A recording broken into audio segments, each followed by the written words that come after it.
नमस्कार बंधुगण, शुभ सकाळ शुभ अभिनंदन। आज आउ एक वीडियो को स्वागत। ये वीडियो रे आमे जानिबा कदम्ब गछर औषधीय गुण विषय रे। ये कदम्ब गछर धार्मिक औषधीय तत्व रही। औषधीय तत्व है यह डायबिटीज रोग को भल करिथा। यार पत्र रस रक्तर सुगर लेवल कम करता है। यह छेली कड़ा पेटरे हजम शक्ति बढ़ाई था।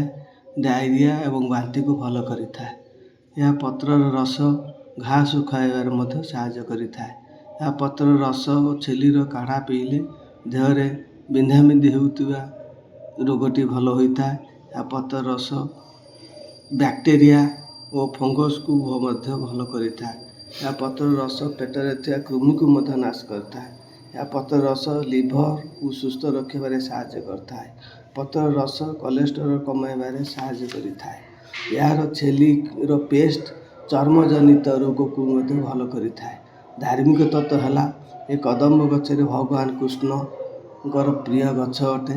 यही गछ मूले प्रभु कृष्ण बंशी बजाउथिले और खेलुथिले। तेणु यही गछ मन को शांति और पवित्रता दिए। भक्तिर प्रतीक बोली मना जाए गछ को। यार फूल और पत्र केतक ठाकुर पूजार मध्य लगी थाए। यार फूल भगवान को अर्पण कले शुभ फल मिलता है बोली प्रवाद रही। पुरातन काल में वर्षा हवापाई ये कदम्ब गछ मध्य पूजा कराउतला बोली प्रवाद रही।